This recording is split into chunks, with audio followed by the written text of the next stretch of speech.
자, 이 전쟁이라는 걸 가만히 보면요, 이게 말 그대로 민족 간의 그 싸움이에요. 예. 우리가 이제 보면 알겠지만은 이 민족이라는 것은 우리가 창세기 계보로 보면 알지만 결국 하나님께서 다 이게 나눈 거예요. 다 나눠서 혈통을 나눈 거라고요. 물론 이제 아담의 후손이고 또 나중에 이제 노아의 이제 또 후손들이지만 결국 시간이 지나면서 이렇게 혈통을 다 나눴죠. 근데 이 민족의 혈통을 보면은 하여튼 재밌는 게 많이 있어요. 그 중에서도 이제 이 왕족, 왕가들. 그 1차 대전은 뭐 여러 이유가 있지만 이 독일이 이제 그동안 이제 앵글로 섹슨, 특히 영국, 그다음에 이제 이 고을적인 프랑스 항상 무시당했어요. 늘 게르만 민족, 이 야만인 놈들, 로마를 무너뜨린 놈들. 그래가지고 항상 이 유럽의 왕족들이 그러니까 영국, 특히 영국하고 이 프랑스는 독일 왕족을 상대를 안 해줬어요. 너희는 이류급이다. 해가지고 이 독일 왕족들이 굉장히 아주 막 자존심 상하고 싫어했다고. 근데 또 독일 왕족은 러시아 황제를 또 무시했어요. 이 슬라브 쪽이 뭡니까? 노예잖아요, 노예. 이 머슴놈들, 머슴 민족. 그러니까 유럽의 왕족들 보면 앵글로 섹슨이 제일 위에 1등급. 예. 그다음에 이제 불란서, 이제 프랑스는 이제 골족도 거의 비슷한 수. 그다음에 이제 게르만, 맨 낮에가 슬라브. 이 러시아 사람들이, 유럽 사람들이 프랑스나 이쪽 사람들을 싫어하는 이유가 뭐냐면 은근히 이쪽 유럽 사람들이 러시아 민족을 무시해요. 이런 게 있어요. 좀 열등한 민족이다. 좀 그런 게 있어요. 그러니까 이 러시아가 항상 속으로 영국, 프랑스, 독일 항상 이 적대감을 가지고 있어요, 늘. 그래서 사이가 안 좋아요, 사실은. 역사적으로 보면은. 그리고 이제 나는 우리나라 이제 조선 왕조가 만약에 일본에 의해서 망하지 않았다면 과연 그래도 왕조가 유지가 됐을까? 제 생각에는 그러지 않을 것 같아요. 왜냐하면 우리나라 민족성이 남 잘 되는 거 꼴 못 보잖아요, 그냥. 아주 어떻게든 내가 볼 때는 끌어냈을 것 같아요, 조선 왕조도. 이제 프랑스 혁명 때 왕조가 무너졌죠. 그리고 이 영국이라는 19세기의 영국이 정말 대단한 나라예요. 왜냐하면 이 빅토리아의 9 자녀들이 나머지 유럽의 모든 왕족들하고 다 혼인 관계를 맺어요. 그래서 유럽의 이 왕가들은 다 한 집안이 한 집안. 근데 그 한 집안이 전쟁 1차 대전 했죠. 그다음에 1차 대전 이후에 이제 좀 상황이 변했고 그래도 또 2차 대전 했잖아. 그러니까 다 보면 서로 가족이야, 가족. 19세기에 러시아 혁명이 일어났잖아요. 그때 무슨 일이 있었냐면 이 짜르가 자기 사촌인 영국 왕실 왕가에다 좀 도와달라고, 자기를 망명할 테니까 좀 건져달라고. 근데 이 영국 왕이 그 당시 왕이 냉정하게 거절했어요. 왜 그러느냐? 만약에 짜르 황족을 받아들였다간 국내적으로나 그렇고 국외적으로 정치적으로 자기네들 영국 왕족이 좀 굉장히 좀 안 좋을 것 같아요. 대중들에게, 굉장히 국민들에게. 그러니까 냉정하게 딱 잘라버렸어요. 그래가지고 나중에 러시아 혁명 때 니콜라이 황족들이 다 죽었잖아요. 그러니까 사촌간이거든요, 그 당시.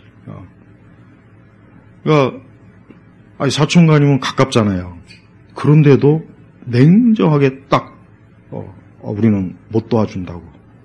만약에 그때 이제 도와줬으면은 러시아 짜르 황제가 그래도 황족들은 그래도 유지가 돼서 나중에 근데 나중에 공산주의 혁명이 일어나기 때문에 또 모르긴 하지만 이게 왕조가 있다는 거는 어떻게 보면 참 신기한 거예요. 그래서 우리 일본도 황족이 있죠. 태국이 있죠. 근데 우리나라는 없죠. 중국 없어졌죠. 러시아 없어졌죠. 프랑스 없어졌죠. 근데 또 몇몇 왕족들이 있다고요. 그러니까 이게 이 왕족이라고 하는 것은 민족의 근원이에요, 사실은. 가만히 보면. 그러니까 우리나라도 물론 뭐 조선왕조가 뭐 저는 당연히 아주 더 일찍 없어져야 될 왕조인데 너무 오래 유지돼 갖고 참 문제였지만, 그러니까 왕조라고 하는 것은 자기 민족의 자긍심. 그래서 옛날 정쟁들은 전부 다 왕족들이 뒤에서 자기네들 집안 싸움, 자존심 싸움, 서로 이 싸움이라고. 근데 우리가 예수님께서 보니까 민족이 민족을 대적가 일어나고 나라가 나라를 대적가 일어날 것이며 곳곳에 기근들과 지진들이 있을 것이다. 그러니까 이 세상 끝날까지 이 세상은 어때요? 절대 평화라는 게 없는 거예요. 아무리 뭐 유엔이 있고 뭐 이번에 파리에서 또 올림픽 하죠. 여러분 저 올림픽을 왜 하는지 아세요? 처음에 저 올림픽을 보고 난 이유가 뭐냐면 민족 간에 서로 전쟁을 하지 말자. 서로 화평하자. 그래서 서로 스포츠로 단합해서 우애를 돕고. 그래서 올림픽은 평화예요, 평화. 기본 목적 자체가 평화를 서로 평화롭게 서로 운동으로, 체육으로 우애를 다지자. 이거였다고요. 근데 올림픽 한다고 해서 전쟁이 없어졌습니까? 안 없어졌어요. 그러니까 이 세상은요, 어떤 이유로든지 간에 주님 오실 때까지는 이 말씀이 계속해서 일어나요. 민족과 민족, 나라와 나라 대적하고. 뭐 우리나라나 일본이나 중국이나 보세요. 계속 그래요, 계속. 앞으로 계속 그럴 거라고요. 우리 성도들은 이 땅에, 이 세상 나라에 소망을 두면 안 돼요. 그래서 우리의 시민권이 어디에 있다 했습니까? 하늘에 있다 그랬잖아요. 그러니까 근본적으로 우리의 국적은 어디냐? 하늘이에요. 하늘. 그 다음에 우리의 왕은 예수 그리스도. 이게 근본적으로 하나님께서 우리를 그렇게 불러 세우셨고 그런 목적으로 우리를 하나님의 자녀로 삼은 거예요. 이 땅과 이 세상 민족이라고 하는 것은 결국은 영적으로나 보면은 다 육에 속한 사람들, 육에 속한 사람. 다 육에 속한 사람이에요. 그래서 우리가 이 땅에서도 가장 가까운 사람이 누구냐? 그리스도인이에요. 그리스도 예수 안에서 하나님의 자녀들이 가장 가까운 거예요. 가장 가까운 거예요. 설령 국적이 달라도 그 사람이 일본 사람이든 중국 사람이든 러시아 사람이든 그러나 예수 그리스도 안에서는 가장 가까워요. 왜? 영적으로 한 혈통, 아브라함의 혈통이라고. 그래서 성경은 철저하게 육의 혈통과 영적인 혈통을 확실히 분별합니다. 그래서 우리 성도들이 명심해야 될 게 뭐냐? 우리는 영적인 혈통이 중요하다. 육의 혈통보다 항상 영적인 혈통, 영적인 아브라함의 자손. 그래서 아브라함을 통해서 하나님께서 만국을 소생시키고 메시아를 보내시고 하나님의 구원의 그 목적을 이루지 않습니까? 그 아브라함을 부르신 목적이라고, 목적. 그러니까 우리가 바로 그 안에 있는 거예요. 우리가 계시록에 보면은 만국, 계시록 보면 나중에 구원받은 성도들이 모여있는 거 보니까 모든 나라의 백성들과 민족들과 종족들이 다 있지 않습니까? 그게 바로 하나님 나라의 백성, 시민이 되는 거예요. 그래서 우리 성도들이 민족주의에 조심해야 돼요. 민족주의. 우리나라는 참 정말 아주 나쁜 것 중에 하나가 민족주의가 유난히 강합니다. 이건 안 좋은 거예요. 뭐 우리나라만 그렇지 우리 한국만 그런 건 아니지만 유난히 민족주의가 좀 강하다는 생각이 좀 들어요. 그러니까 그리스도인들은 절대 민족주의에 사로잡히면 안 돼요. 우리가 뭐 중국이나 일본, 뭐 역사적으로 뭐 좋은 관계는 아니지만 그러나 우리는 예수님 말씀처럼 땅끝까지 복음을 전하는 게 우리의 사명이지 않습니까? 그러니까 우리가 다른 민족에게 항상 복음을 전하는 게 우선이기 때문에 민족주의가 교회에 들어오면 큰일 나요.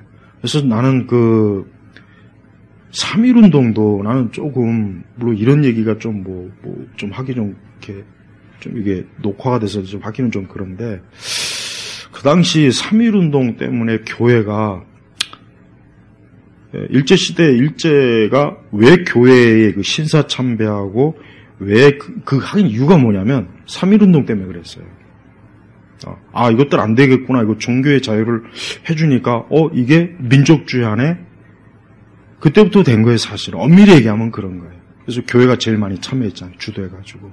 그래서 거기에 대해서 여러 관점이 있지만 이제까지 교회에서나 일반에서 잘 말하지 않는 관점이 그게 있다고요. 그 자료들이 있어요. 그래서 우리 교회가 너무 민족주의에 사로잡힌 건 절대 복음의 정신 아닙니다. 요건 좀 알고 있어야 돼요. 그래서 절대 교회는 반일 운동을 한다든가 반중국 적대적인 민족, 교회는 거기에 절대 나서면 안 돼요. 아니 복음을 전해서 구원을 이루어야 되는데 우리가 저쪽 민족은 어쩌고저 특히 일본에 대한 적개심이나 이런 거 그건 안 돼요.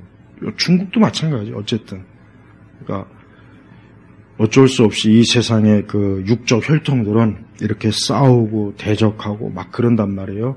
그러나 영적인 혈통들은 그리스도 예수 안에서 하나예요. 하나님의 자녀, 하나님의 백성, 구원받은 성도라. 그러니까 항상 이 관점으로 우리가 민족과 나라를 생각해야지. 괜히 민족주의의 교회가 사로잡히는 순간 복음은 딱 가로막힙니다. 정말 조심해야 돼요. 복음이 전파되는 게 중요하지. 우리가 영적 혈통, 아브라함의 혈통이라는 거, 요걸 가장 우선시하는 그런 올바른 신앙관을 갖고, 역사관, 민족관을 갖고 있어야 됩니다. 기도하겠습니다. 하나님 아버지 감사합니다.